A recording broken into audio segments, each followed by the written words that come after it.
The fluorescent lights hummed like a distant diesel engine as Laura Bennett pushed through the employee entrance at Cedar Creek Medical, her scrubs still damp from the rain outside.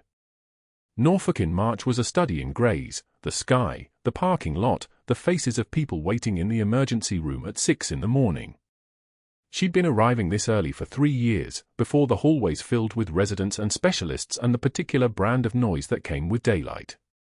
Muscle memory. Old habits. A Marine's discipline had no off switch. The badge clipped to her waistband read Hell Bennett, RN, and nothing else. No credentials. No qualifications. No history. The way she preferred it.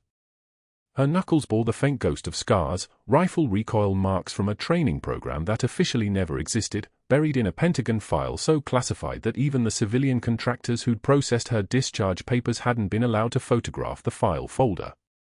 She'd learned to keep her hands steady when she moved, to let them do the work without drawing attention. Clinical. Efficient. Invisible. Room for 47 was on the pediatric wing, 3rd floor, East Corridor. She knew every tile on that route, every squeaky joint in the floor, every place where the fluorescent lights flickered if you stood directly beneath them.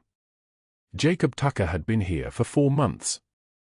12 years old. Paralyzed from the neck down after a car accident on I-64, the kind of accident that made parents stop breathing and never quite start again. She took the stairs instead of the elevator. The stairwell smelled like bleach and something underneath it, old pain, institutional decay, the scent that accumulated in the bones of buildings where people came to either get better or say goodbye. The metal railing was cold beneath her right hand. Her left hung at her side, still working through the pain that flared when pressure systems changed. Shrapnel embedded in the rotator cuff, another souvenir from Tikrit that the VA had decided was within acceptable parameters for long-term mobility. Jacob was already awake when she entered room for 47. His eyes tracked the ceiling where someone had taped glow-in-the-dark star stickers in a pattern that was almost a constellation. Almost, but not quite. Nothing in this room was quite right. The air felt wrong, pressure differential off by maybe 2 millibars, the kind of thing most people wouldn't notice but a Marine with field medicine training noticed immediately. The ventilator wheezed its mechanical rhythm like a wounded animal that had learned to keep breathing through spite. "Morning, Jacob," Laura said. Her voice carried the precision of someone who'd given orders in a combat hospital, clipped to remove inflection. "Let's check your pressure." She ran the blood pressure cuff with practiced efficiency. 78/49. Lower than yesterday. She noted it on the chart without changing her expression, though something inside her spine had gone rigid.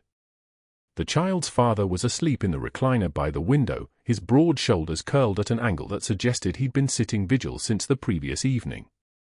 Sergeant Major Ryan Tucker. 23 years of service, faced like a man who'd seen things that couldn't be unseen but refused to blink anyway. She knew his face. She'd studied it the way soldiers studied the faces of officers who might give them orders that kept them alive or got them killed. There was something in the set of his jaw, the way he held his shoulders even in sleep, that spoke the language she'd spoken for 12 years in desert heat and blood and the particular silence that came after an IED blast when the ringing in your ears was louder than actual sound. Laura adjusted Jacob's blanket with her left hand, her right moving to check the catheter in his wrist. The tape was still secure. Line was patent. She'd been checking these vitals every 4 hours for a month, ever since the pediatric floor's regular nurse had requested a transfer after 3 weeks of Dr. Mercer's comments about appropriate nursing boundaries during rounds. The implication being that someone without a medical degree shouldn't be thinking so clearly about fluid dynamics and intracranial response. She didn't let any of that show. Composure was everything. Composure was the difference between being seen and being invisible. The morning shift officially started at 7. At 6:45, Laura descended to the parking garage level where her car sat in slot B127, a 2004 Honda Civic with a rebuilt transmission and no heat in the rear passenger side. The parking garage smelled like engine oil and wet concrete and the particular humidity that crept in from the Elizabeth River 2 blocks away. Her footsteps echoed, the only sound besides the hum of the sodium vapor lights. She opened the driver's side door and reached beneath the seat, fingers finding the small metal box she'd bolted there 18 months ago. The box was weathered, marked with what looked like random dents but were actually deliberate patterns she'd memorized in the dark by touch alone. Inside, wrapped in oilcloth that she replaced every 6 months, was a flag. American. Folded in the precise triangle that the Marines used for ceremonies, the kind of fold that took 3 people and a commitment to geometry. The flag had belonged to Captain Michael Winters. Call sign Badger. He'd been Laura's medic first and her friend second, though Marines weren't supposed to have those kinds of priorities. They'd been stationed at FOB Tikrit together, a base that sat on the northern edge of the city like a thorn in infected skin. Winters had replaced her when her service record got scrubbed and she'd been extracted on a helicopter that never officially departed. He'd been there when the IED triggered underneath the Humvee that was supposed to be hers. She touched the flag the way other people touched rosaries. The cloth was soft from handling, and she kept it that way deliberately. Rough fabric meant you weren't touching it, weren't remembering, weren't acknowledging that you'd left someone behind in the heat to do the job that was supposed to be yours. "I'm here," she whispered. Not a prayer. Marines didn't pray. It was a promise. She folded the box, slid it back under the seat, and locked the car. The rain had stopped. The sky was starting to shift toward something that might become blue if the day was generous. By 7:15, Laura was back on the pediatric floor, charting Jacob's vitals in the small room near the nursing station where the computers were old enough to sound like they were grinding through calculations with actual gears. Room for 47 had become her routine, her structure, the shape her day took. Jacob's parents had stopped asking questions about her after the first week. Some people you just recognized. Some people you didn't have to explain. That's when she heard the shoes. Dr. Marcus Mercer's Oxfords clicked against the tile in a rhythm that was almost musical, the kind of expensive leather that announced itself before the person wearing it arrived. He was tall, somewhere in his mid-50s, with the kind of posture that suggested his spine had been welded into place during medical school. His hair had gone grey in a way that looked intentional, and his hands were the hands of someone who'd never actually had to fix anything mechanical. Clean. Soft. The kind of hands that pointed and never pushed. He appeared in the doorway of room for 47 with a group of residents trailing behind him like pilot fish around a shark. His eyes moved across Jacob's vitals on the monitor, then across the 4 setup, then across Laura, and she felt the moment his attention registered her as a thing without context. A competent detail. One of the fixtures. Pressure stable, Laura said, because that was her job. Facts. No interpretation. No presumption. Dr. Mercer's eyes narrowed fractionally. Sergeant Major Tucker was awake now, had stood up the moment the doctor entered the room, the kind of automatic respect that came from a lifetime of hierarchy. The weight of command in the space between them. The boy is stable, Dr. Mercer said to his residents, not to Laura, as if she hadn't just spoken. Neurologically, we're looking at C3, C for complete transection. He'll never regain voluntary movement below the injury site. We've had him here for months. 10 different specialists have reviewed the imaging. The prognosis is permanent, total quadriplegia with managed comfort care. There's nothing more to be done. He was reading from his mental file. Laura recognized the tone. It was the voice of finality, the sound of a door closing. She'd heard it before in other hospitals, other rooms, other places where people came expecting hope and left with acceptance. Jacob's eyes didn't change. 12 years old and already practiced at showing nothing. Sergeant Major Tucker's jaw had tightened in a way that made the scar on his left cheekbone more pronounced. The neurologist said we should consult someone at Johns Hopkins, he said. His voice was steady. Controlled. The voice of a man who'd learned not to argue but to investigate. I want a second opinion. Dr. Mercer turned slightly, his expression suggesting this was a conversation he'd had before and found tiresome. With all respect, Sergeant Major, the imaging is unambiguous. Movement doesn't simply return. Biology doesn't work that way. I understand you want solutions, but sometimes the best medicine is accepting what can't be changed. The room went so quiet you could hear the ventilator. Laura stood at the edge of the moment, understanding its weight in a way that a civilian nurse wouldn't have, the way a military person understood when someone had just pulled rank. Dr. Mercer had just told a father that his child was broken and would remain broken, had done so with the tone of someone explaining weather patterns. Nothing personal. Nothing changeable. She kept her face still. Composure meant letting these moments pass without your hand shaking, without your breath catching, without giving anyone the satisfaction of knowing you'd heard the funeral in his voice. What neither of them knew was that Laura had been trained in a field hospital in Tikrit by surgeons who worked on patients that were supposed to be unsalvageable, who'd learned to see possibility in scans that everyone else had written off as hopeless. She'd stood beside medics who'd watched paralyzed soldiers move their fingers again through procedures that didn't exist in American medical schools, techniques that were so classified they made her own service record look like an open book. But Dr. Mercer wasn't done yet. "Bennett," he said, not looking at her. "Chart these vitals properly. And perhaps focus on patient comfort rather than entertaining false hope for the parents." It wasn't quite an insult. It was calibrated to hurt only if you let it. Laura noted the vitals in the system, entered them at 7:23 a.m., and stepped back into the hallway with the kind of precision that suggested she'd never been in the room at all. Invisible. Efficient. Exactly what he'd wanted her to be. Sergeant Major Tucker followed her into the hallway. She felt it before she heard it, the weight of his presence, the air pressure change that came when someone made a conscious decision to notice you. "You're different," he said. Not a question. A recognition. Laura turned to face him. Her expression remained neutral, the face of someone doing a job. But something in her eyes, some tiny fracture in the composure, must have revealed more than she intended, because his face shifted from grief to something that looked almost like hope. "How long?" he asked. She understood what he was really asking. "How long have you been invisible? How long have you known things nobody's supposed to know?" "I need to check the central line," she said quietly. "Room for 49. "Excuse me, Sergeant Major." But as she moved past him, she felt the weight of his attention like a spotlight, the kind of recognition that only came when one soldier saw another soldier pretending not to be a soldier. That was the moment everything changed. Grand rounds at Cedar Creek Medical happened every Wednesday at 7 in the morning, and the fluorescent ceiling panels cast the kind of light that made everyone look like they were already dead. Dr. Mercer led 8 residents through the ICU in his white coat that cost more than most nurses made in a month, his stethoscope draped like a medal of rank he'd never earned anywhere but in his own mind.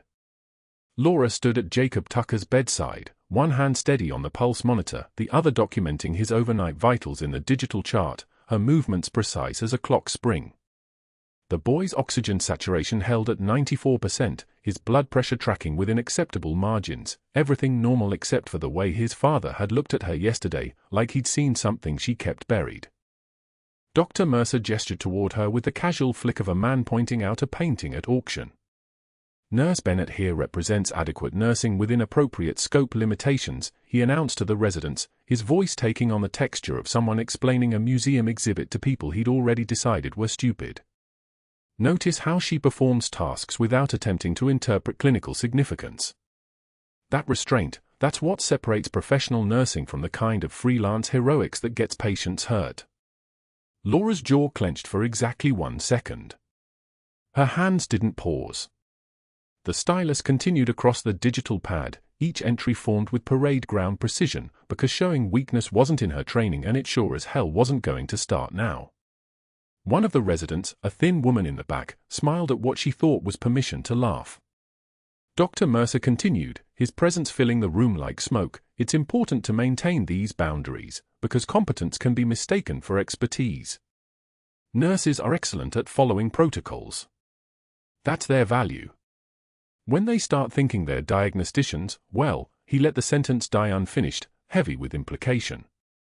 Laura charted Jacob's last pupil check without looking up, her face a mask of professional attention, the kind of calm that came from having survived things these residents would never see. 2 days later, at the vending machine on the 3rd floor near the administrative wing, Dr. Mercer stood with 3 colleagues, and his voice carried the particular volume of a man who wanted to be overheard. Laura was selecting her coffee, the black kind, the kind that tasted like burnt diesel but stayed hot for 8 hours. She could hear him from 6 machines over, his laugh, that particular bark that sounded like a dog trained to perform on command. "I wonder if Bennett's confidence comes from watching too much Grey's Anatomy," he said, and one of the doctors shifted uncomfortably, not quite laughing, not quite ready to abandon him. "You know how these shows make nurses think they're diagnosticians. They watch some actress save a patient with a cocktail stick and suddenly they believe they're trauma surgeons." The second doctor, a man with liver spots and political ambitions, chuckled on cue. Laura's fingers found the dollar bills in her scrub pocket. She fed them into the machine without hesitation. The currency slot swallowed them with a mechanical click. Her coffee dropped into the bin, and she retrieved it with the same mechanical precision, bend, reach, retrieve, straighten, turn, and walk back toward the ICU with her shoulders square and her head level, the kind of posture that belonged to someone who'd carried rifles through Tikrit at 23 years old and never looked back at the noise. Jacob's labs came back that afternoon, and the medication order Dr. Mercer had written sat in the computer system like a ticking device.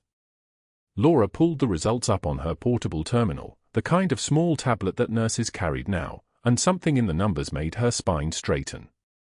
His potassium levels had drifted lower, not dangerously so, not yet, but trending in the direction of a man whose kidneys were beginning to forget their job. The medication Mercer had prescribed would push it lower still, and she'd seen what happened to a child's heart when electrolytes got confused. She found him in the medication room, surrounded by the organized chaos of labeled bottles and controlled substance logs, and she kept her voice quiet and her hands visible. "Doctor, the potassium order for room for 47, his lab values suggest we should hold that dose and recheck in 4 hours."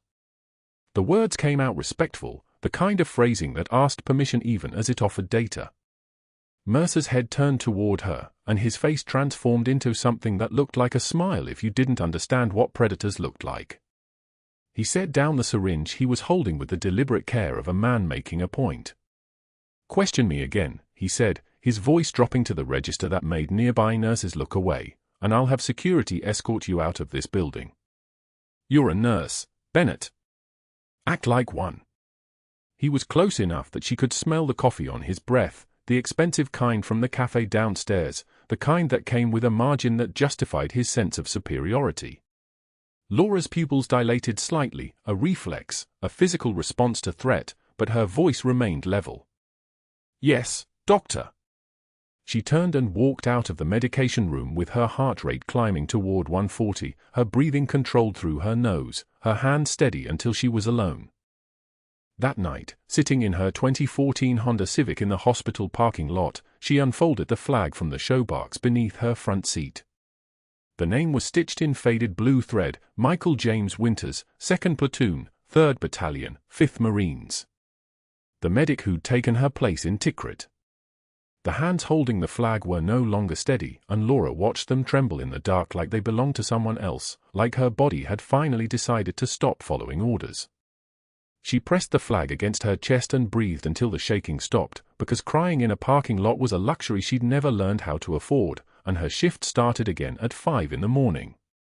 The rain began at 11, hammering the windshield like applause for a failure, drumming a rhythm that sounded like helicopter rotors if you let your mind go there, which she couldn't. She folded the flag again, made the creases perfect, tucked it back into its box.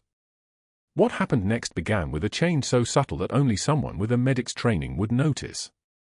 Jacob's condition started deteriorating on Thursday at 3 in the afternoon, and Laura caught it during a routine positioning check. She'd been reassigned away from his primary care team. Mercer had made the switch official the day before, a reorganization that he'd justified to the charge nurse with the language of optimal resource distribution, but she still moved through that hallway 3 times a day, and she paid attention the way some women paid attention to the sound of their child's breathing in the dark. His pupils, which should have responded to light with the snap of a trained reflex, took exactly 0.4 of a second too long to react. His left pupil was fractionally larger than his right, a difference you could miss if you weren't looking for it, if you hadn't spent a year studying traumatic brain injuries in a basement room at Quantico that officially never existed. His intracranial pressure, measured by the monitor beside his bed, had drifted upward incrementally, not alarming, not yet, but climbing in a pattern she recognized from field medicine, from the casualties that came in after IED hits and never quite recovered. She documented everything, her fingers moving across the digital pad with the precision of someone filing a legal brief, because evidence mattered. She presented her concerns to Dr. Hayes, the attending physician who actually listened, who didn't need his ego confirmed every 7 minutes. Hayes nodded, made notes, and said he'd order a neurology consult. Mercer found out within an hour. The hospital grapevine moved at the speed of institutional gossip, and his retaliation came with the clean efficiency of someone who'd spent years perfecting the art of bureaucratic warfare. The call came through the charge nurse first. Laura was being removed from Jacob's care team, effective immediately, her skills needed elsewhere in post-surgical recovery. Then the ICU schedule changed, her hours compressed into the mid-morning shift, the exact window when Jacob would be most stable, when nothing she could do would matter. Then Mercer made 3 phone calls to hospital administration, each one careful, each one casual, each one planting the word boundary and limitations into the soil of institutional memory. Sergeant Major Tucker asked where his nurse had gone, and he was told she'd been reassigned for optimal care distribution, which was the kind of lie that sounded like honesty if you didn't listen too carefully. That evening, at 6:30, Laura walked past Jacob's room and saw a different nurse positioning him, rotating his hips in the angle that made her stomach drop, the angle that would increase intracranial pressure, the angle that would trigger what she'd been watching him decline toward. The night shift was hers, she thought. She had 8 hours. She had documentation. She had evidence. She had nothing. The monitors screamed first. 3 o'clock in the afternoon. Room for 47. Laura heard the cascading alarms from the second-floor break room, where she'd been finishing paperwork she wasn't supposed to be working on anymore, not since Mercer had reassigned her, cut her access, made sure she stayed exactly where he wanted her, away from Jacob Tucker. She moved anyway. The elevator was too slow. She took the stairs 3 at a time, her clinical shoes making no sound on the concrete, muscle memory from 15 years ago taking over, the kind of response you never forget, the one that lives in your spine, not your brain. Down the corridor. Past the nurse's station. Toward the screaming. 10 doctors. That's what she counted as she pushed through the glass doors of room for 47. 10 physicians surrounding the bed, all of them staring at the monitor like it might suddenly reverse course and deliver different news. Mercer stood at the head, arms crossed, his mouth moving, but his voice sounded like it was coming through water. Catastrophic. Herniation. Nothing more. Sergeant Major Ryan Tucker gripped the railing of the bed so hard his knuckles had turned white. His jaw worked silently, the way it does when a man is about to break and hasn't decided if he should do it standing up or on his knees. His son's small body lay beneath for 4 lines and a monitor that was telling him lies, not because the machine was wrong, but because the doctors around it had already decided what story they were going to tell. Jacob's vitals were collapsing. The intracranial pressure spike had come without warning during routine repositioning, the way it sometimes does when the body decides that survival is optional. Brain swelling. Pressure building. The monitors registered it in real-time, EICP climbing past 40, past 50, past the threshold where the pediatric brain begins to die. Make him comfortable, Mercer said, and the words fell like a door slamming shut. Laura stopped walking. She wasn't supposed to be here. Hospital policy was explicit, and Mercer had made sure of it. She was restricted from critical care floors, banned from emergency procedures, written out of the system with the same surgical precision he'd used to remove her from Jacob's care team. But muscle memory doesn't read policy memos.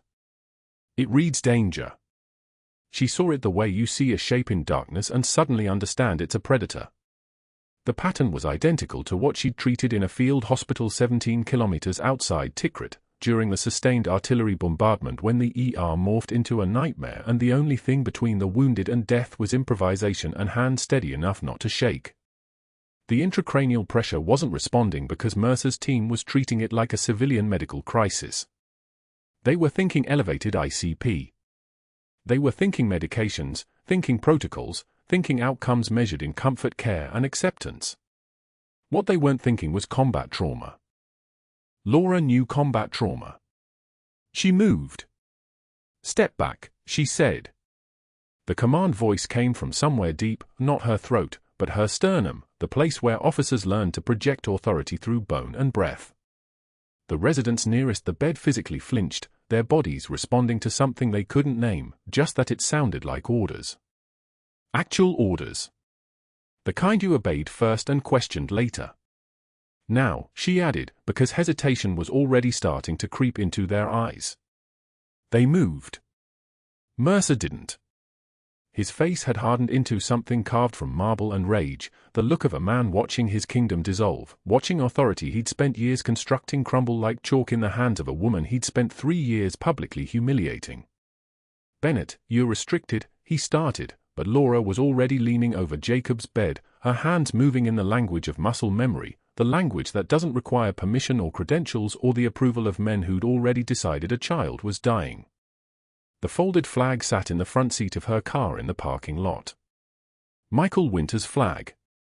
She'd held it every morning for 3 years, the weight of it pressed against her palm, and now she was using that weight, that knowledge, that training, that illegal classified trauma program that officially never existed, to push back against the hydraulic pressure that was crushing Jacob Tucker's brain. She tilted the bed 15 degrees, counterclockwise. Her fingers found the specific pressure points along the soft tissues of his neck, the landmarks that only someone who'd performed field thoracotomy with a combat knife would recognize. The technique came from a program taught to Marine medical personnel in secured facilities with no names, to operators who might find themselves in conditions where the protocol book was useless and the only thing between someone and death was knowing where to press and how hard. Manual reduction. Hands that had held lives together on concrete floors in Tikrit, now holding together the life of a boy whose father was staring at her like she'd just stepped out of a memory. ICP dropping, one of the residents whispered. 42. 38. 35. The monitors had changed their story. Vitals stabilizing. Oxygen saturation climbing. The surgical team watched in silence, the kind of silence that occurs when the impossible just happened in front of witnesses. 17 seconds. That's all it took.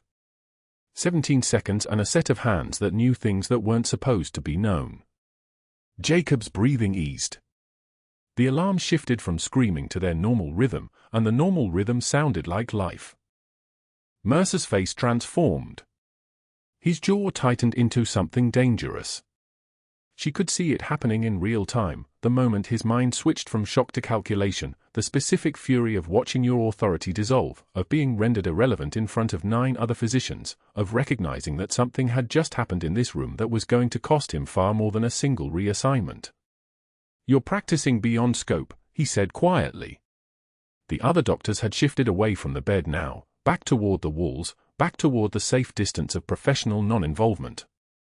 "You have no medical degree." Laura didn't look at him.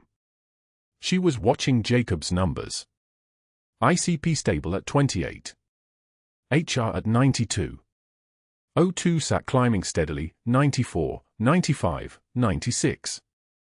The boy's color was already improving, the gray returning to something closer to flesh tone. "His name is Jacob," she said, still not looking at Mercer. "He was dying. I stopped it. You violated hospital policy. You interfered with physician-led." "I need coffee," Laura said, stepping back from the bed. She didn't say it to Mercer. She didn't say it to anyone in particular. She said it to the fluorescent lights and the monitors and the air that had suddenly felt less likely to turn into catastrophe. "I think I've earned a break." Sergeant Major Tucker's hand reached out and gripped her arm. Not hard. Gentle. The way a man grips something he's afraid might disappear. His eyes were doing something complicated, surprise and recognition, and something that looked almost like understanding of a truth that had been sitting in front of him all along. "Thank you," he whispered.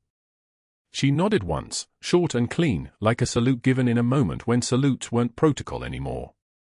Then she turned and walked out of room for 47, back past the nurse's station, back toward the stairs. Behind her, she could feel Mercer's stare burning like a laser. Behind her, she could feel the moment when his calculations shifted from punishment to war. The next words out of his mouth wouldn't be an apology. The next call he made wouldn't be to congratulate her. There was a specific type of rage that came from watching someone you'd underestimated suddenly reveal themselves as something far more dangerous than you'd imagined. That rage didn't expire. It metastasized. Laura was already thinking about what would come next, the way a soldier thinks 3 moves ahead. Mercer would move. He'd use the system itself, the same system that had protected him, the same careful bureaucratic architecture that had allowed him to humiliate her with impunity. He'd weaponize it now. And she'd given him exactly what he needed, a violation, a breach, a moment when she'd stepped outside the lines. The coffee in the break room was cold. She drank it anyway. Her hands were steady. The moment Dr. Mercer saw Jacob's intracranial pressure stabilize on the monitor, something in his chest constricted, not relief, but the opposite of relief. A man's power dissolves the instant someone proves him wrong in front of witnesses. 7 seconds. That's how long Laura's silence lasted after she gave the final order, her hand still steady as granite while the room exhaled. The nurses who jumped to her commands without question were now avoiding Mercer's stare. He saw it. He felt it. The shift in the room's gravity. That was Thursday afternoon at 2:22 p.m. By Friday morning at 9:15 a.m., Dr. Mercer had filed a formal complaint with the hospital's Patient Safety and Quality Assurance Department. The document was precise, clinical, even. Laura Bennett, RN, had exceeded her scope of practice by performing manual intracranial pressure reduction without physician authorization, administering a technique classified as an emergency medical intervention beyond nursing certification, endangering the patient despite the clinical outcome, creating dangerous precedent for other nurses to overstep their regulatory boundaries. The complaint ran 4 pages. Not a single word about how Jacob had been stabilizing or how 10 physicians had already declared the case hopeless. Just procedure. Just scope. Just the architecture of hierarchy violated. Then came the phone calls. Mercer started with James Rothstein, the hospital administrator, the man who signed every personnel decision, approved every disciplinary action, controlled every institutional key. Mercer's voice was calm, measured, the tone of a colleague concerned for patient safety, not a man protecting his ego. He explained the situation with surgical precision. A nurse had intervened in an emergency without authorization. Yes, the patient had improved, but that wasn't the point. What if the intervention had failed? What if other nurses now believed they had license to perform advanced procedures? What if someone was seriously injured next time? The liability alone, Rothstein would understand, could expose the hospital to a 7-figure lawsuit. The Joint Commission took scope violations seriously. Very seriously. Then Mercer called 3 board members. Different tone for each. For Dr. Patricia Chen, the chief medical officer, he framed it as a standards issue, a teachable moment about maintaining the integrity of the nursing profession. For Thomas Hartford, the board's legal counsel, it was liability and regulatory exposure. For Margaret Voigt, the chief nursing officer, it was insubordination and the danger of nurses thinking they could practice medicine. Each call lasted exactly 8 minutes. Each one left the same residue, the feeling that something had to be done. By 11:11 a.m. Friday, Laura had been removed from the ICU rotation. By 1:33 p.m., her access to critical care floors had been restricted by written order signed by Hospital Director Catherine Miles, who had never spoken to Laura, never asked a single question, just processed the paperwork Mercer's complaint had triggered like a machine following its program. The investigation began that afternoon. They sent a woman named Patricia Okoye, a nurse investigator from the hospital's compliance office, someone who'd spent 12 years documenting violations and building airtight cases against staff members who broke the rules. She was good at her job. Methodical. She sat across from Laura in a small room on the 3rd floor with a digital recorder between them, a yellow legal pad, and a file that contained the formal complaint, 3 witness statements from nurses, and blood pressure readings that showed Jacob's vital signs improving at exactly the moment Laura had given her orders. Patricia opened with the obvious questions. What did you do? Why did you do it? Did you have physician authorization? Laura answered with the composure that had kept her alive through 3 tours, steady voice, no hesitation, no elaboration. She recognized the signs of a combat injury. She used a technique she'd learned. The patient stabilized. The facts were simple and true. Then Patricia leaned forward, her pen hovering over the pad. Your personnel file says you worked in civilian emergency medicine for 3 years before coming to Cedar Creek. But there's a gap. 7 years between 2007 and 2014. No employment history. No tax records. No documentation. Patricia's eyes didn't leave the legal pad. Where were you during that time? Laura's hands were folded on the table in front of her. They remained folded. I served overseas. Military medical services. You never mentioned that in your initial hire interview. I wasn't asked. Okay. So you have discharge papers? DD 214, service record, anything that would document those 7 years and where you acquired these medical skills. The room was very quiet. Laura could hear the ventilation system working somewhere in the walls, a low mechanical hum that sounded like something alive and wounded. The records were classified. I was ordered to not disclose details about my service or the nature of my work. I completed my obligation with a security agreement that still applies. Patricia looked up. Her expression didn't change, but something shifted behind her eyes, the look of someone who'd just heard exactly the kind of claim that made cases close faster. Convenient. Impossible to verify. The kind of explanation that sounded like desperation. Can you provide documentation of that security agreement? No. It's classified. Have you got a contact at the Pentagon who can verify your service? That's not how it works. Patricia wrote something on her legal pad. Laura could see the letters forming, but not the words. She didn't need to. She knew what they said, unverifiable. Hostile witness. Likely deception. The investigator closed her notebook. I'll need to speak with your previous employers and verify your work history. This process typically takes 10 business days, but given the scope of the situation, we'll move more quickly. You're on administrative leave effective immediately, pending the outcome of this investigation. You cannot access Cedar Creek Medical facilities or contact any current employees. You understand? Laura understood perfectly. She'd been declared a security risk twice in her career. Once by the Pentagon. Now by a hospital bureaucracy that was functionally identical, rules, process, the machinery of an institution protecting itself from anomalies. I understand. The meeting ended at 3:44 p.m. on Friday. Laura didn't go home. She drove to Cedar Creek Medical instead, parked in the employee lot, and walked through the side entrance using her access badge one final time.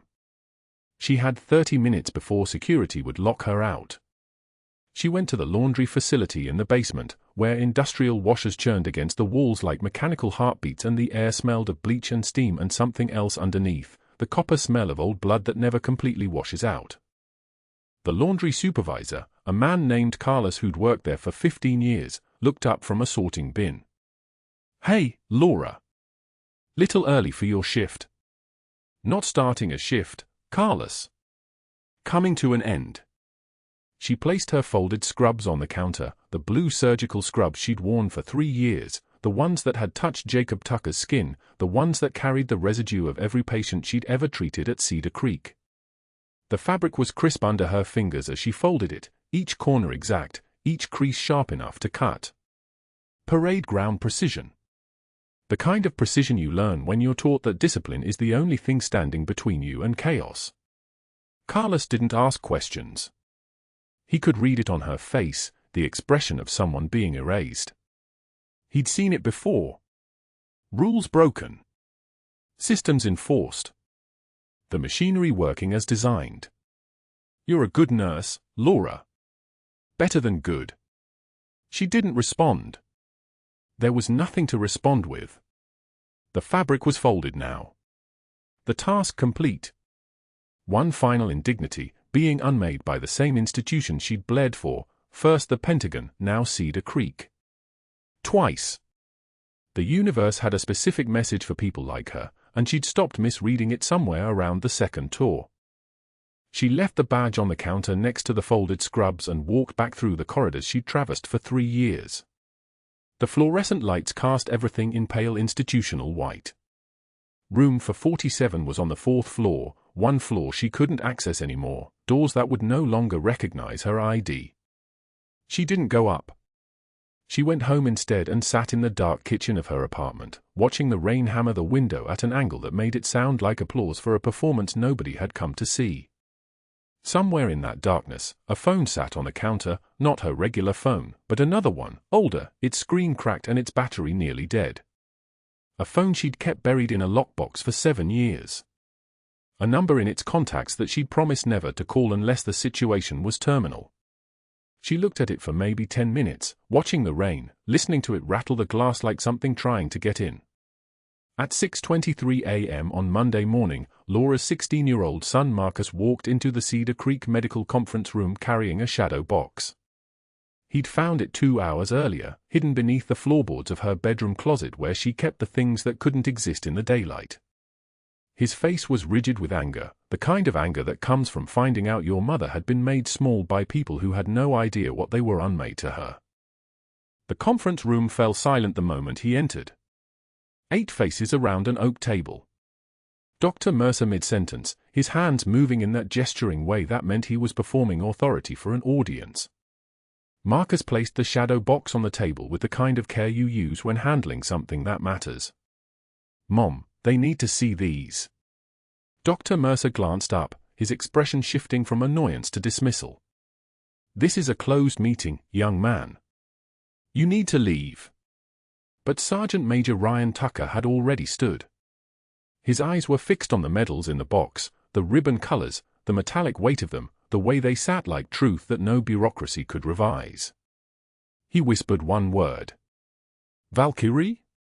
The room went so quiet you could hear the rain outside, the steady percussion of it against the building's skin.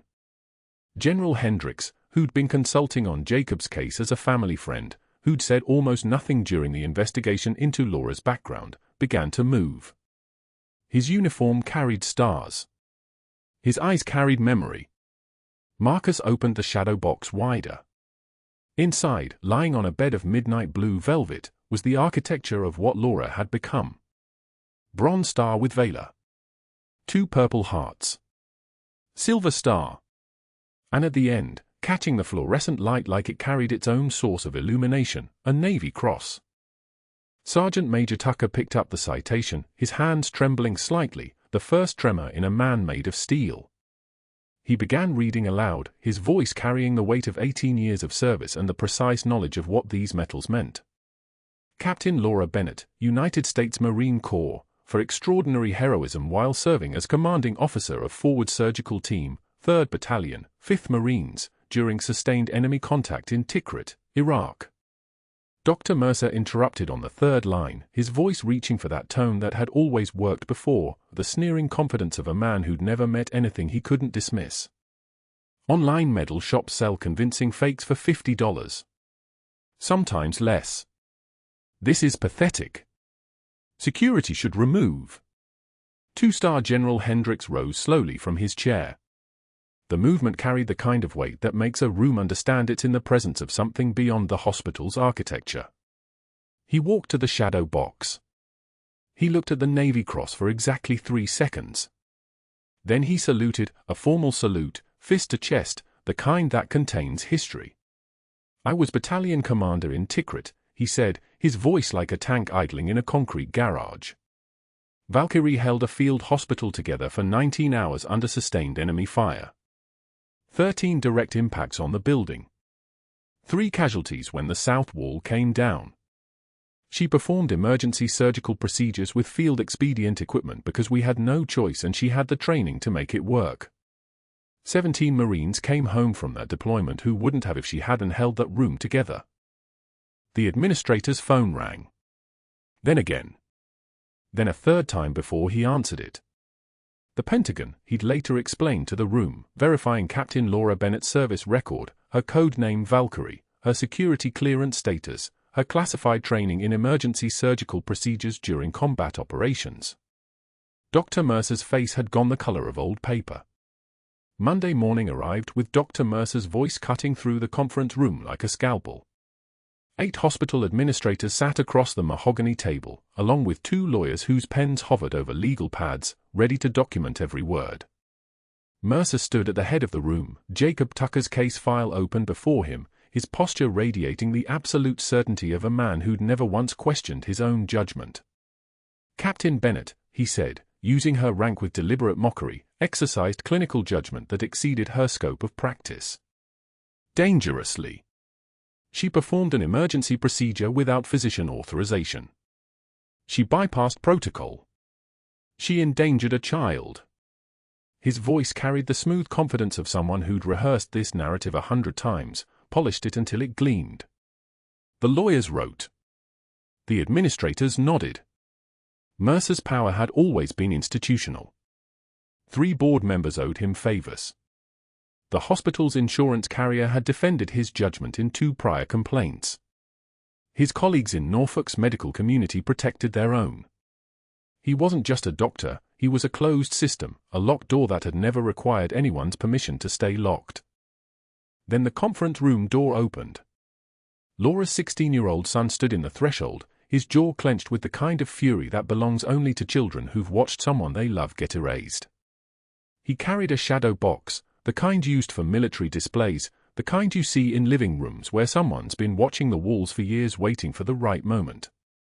His hands trembled, not from weakness, but from the sheer effort of restraint. "Mom," he said, his voice cracking on the single word, "they need to see these." The room went dead silent. Mercer's face drained of color like a photograph fading in sunlight. The boy opened the shadow box. Inside, arranged with military precision, sat a silver star and a Navy cross. Beneath them, framed citations on Department of Defense letterhead, the seals embossed in gold. The medals caught the fluorescent light and threw it back like accusations. Sergeant Major Ryan Tucker stood. His hands, weathered from 23 years of service, trembled as he reached for the document. He began reading aloud, his voice steady now, transformed by something deeper than memory. Captain Laura Bennett held the forward surgical team together for 19 hours under sustained fire in Tikrit, Anbar Province, during Operation Iron Furnace. 347 surgical cases triaged and treated. 71 lives saved that would have been lost without her field medicine. He paused, looking directly at Mercer. Valkyrie. That was her call sign. We called her Valkyrie because she came for the dying and brought them back. The lawyers stopped writing. One of the administrators leaned forward, as if the medals might disappear if she took her eyes off them. Mercer's hand came up. Online medal shops sell convincing fakes, he said, his voice sharp as a knife-finding bone. It was the voice of a man who still believed in the power of his contempt, who couldn't fathom that the architecture of his authority was already crumbling. Those are. Step back, Doctor. The voice came from the doorway. It belonged to 2-star General Marcus Hendricks, retired, consulting on Jacob Tucker's case as a family friend. He wore civilian clothes but carried himself like the gravity itself bent around him, the particular presence of a man who'd commanded thousands and buried too many of them. His eyes were the color of a winter sky, and his voice carried the tone of someone who'd long since stopped asking politely for things. Hendricks crossed the room and saluted the Navy Cross in the shadow box. Not a casual gesture. A full-dress salute, fist to chest, held for 3 seconds. The room held its breath. That medal means she walked into a burning building, a field hospital under siege, and stayed there while rounds came through the windows. That medal means 17 Marines went home who wouldn't have without her. That medal means she understood that when you take the oath, you don't get to quit just because it gets difficult. He turned to face Mercer directly. I've worked with the best trauma surgeons in the Department of Defense. Captain Bennett was better than most of them, and she was doing it with field equipment in a combat zone. You're telling me she can't handle a 12-year-old in a climate-controlled ICU? The hospital administrator's phone buzzed. She glanced at it, and her face went pale. She stepped out of the room. 60 seconds later, she returned and whispered something to the lawyer closest to her. The lawyer's pen fell to the table. "We have the Pentagon on the line," the administrator said quietly. "They're confirming Captain Bennett's security clearance and code name. They want to know why we terminated her employment." Mercer's mouth opened. Nothing came out. The next 4 hours moved like a guided missile locked on target. The investigation Mercer had weaponized to destroy Laura turned its scope back on him. The same thoroughness that had hunted for her violations now hunted for his. Hospital investigators pulled records from 3 years of his tenure. They found altered charts, medication orders that didn't match the actual doses administered, timestamps that contradicted lab results by hours, incident reports filed against nurses for errors that matched his patterns perfectly. Nurses who documented his mistakes suddenly had their complaints cross-referenced. 7 of them. 8. 12. One of them had been threatened with termination if she reported his dosage error. Another had been reassigned 3 times for performance concerns that vanished when you looked at the actual patient outcomes. The 3 patient deaths became the fulcrum. Cases where Mercer had blamed nursing staff, where he demanded investigations, where his narrative had held because his voice was louder and his title was longer. But the timestamps showed he was the attending physician. He'd made the critical decisions. He'd written the orders. The nurses had simply carried them out and documented what they saw. A lawyer from the hospital's insurance carrier sat beside Mercer and said 7 words: "You should retain personal legal representation immediately." By Tuesday morning, Mercer's hospital credentials were suspended pending investigation. By Wednesday, his office had been cleared by security. By Friday, he arrived at Cedar Creek Medical and his keycard didn't work. Security met him at the entrance, the same security he'd threatened to call on Laura a dozen times. They walked him out to the parking lot while staff watched from the windows. His presence became a ghost, something people didn't talk about directly but understood had been erased. 6 months later, the world had reorganized itself into a new shape. Laura Bennett ran the new combat trauma training program at Cedar Creek Medical, teaching civilian nursing staff the field medicine techniques that had saved a 12-year-old's life. Her classroom was on the 3rd floor, near the ICU, and the nurses who came to learn were the same ones who'd whispered about her when she was being dismantled. Now they asked questions about vascular clamping and intracranial pressure management. She taught with the same precision she'd shown under fire in Tikrit, standing with her hand steady, her voice dropping an octave when she needed absolute silence. Dr. Mercer taught CPR fundamentals at Norfolk Community College, $14 an hour, 5 nights a week. His medical license had been restricted to educational settings only. No patient contact. No clinical decision-making. Just him and the mannequin and the students who didn't know his name or his history, learning chest compressions from a man whose own career had flatlined and wouldn't restart. In room 447, on a Tuesday morning in March, Jacob Tucker moved his right index finger. It was microscopic. A twitch, really. Barely visible to someone who wasn't watching for it with the kind of intensity that comes from hope deferred so long it's become muscle memory. But Sergeant Major Tucker saw it. His hands went to his face. His shoulders shook. He looked at the nurses and then at his son and then at nothing for a long moment, just breathing. Laura arrived at his bedside 40 seconds later. She didn't say anything. She took Jacob's hand and waited. The boy's eyes were alert, focused, aware. She squeezed his fingers gently and felt him push back. Microscopic. But real. Everything had changed in that millimeter of movement. The sergeant major was holding something in his other hand. The folded flag. The one Laura had carried in her car for 3 years, Michael Winter's flag, from the medevac pilot who'd taken her rotation, who died doing the job she'd been ordered to abandon.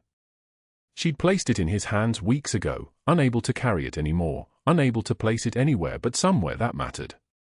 He held it like it was made of glass and starlight, looking at his son's hand, his own hand shaking with the specific tremor that comes from a weight finally set down. The other nurses were watching from the doorway. The ones who used to whisper. Now they asked her questions about field protocols and intracranial pressure management and how she'd known what to do when 10 doctors had decided there was nothing left to do. She answered them with the same clinical stoicism, but when she updated Jacob's chart, her hands moved without the tension that had lived in them for so long. At the closing staff meeting that month, the hospital administrator quoted Laura's words directly: "The quietest person in the room might be holding it all together." Laura sat in the back row. She didn't smile. Her jaw unclenched, the first time anyone could remember seeing it truly unclenched, and that was enough. That was everything. The room understood. They always did, in the end. If you're enjoying this, please hit like and subscribe, it really helps the channel. And leave a comment letting us know where you're watching from.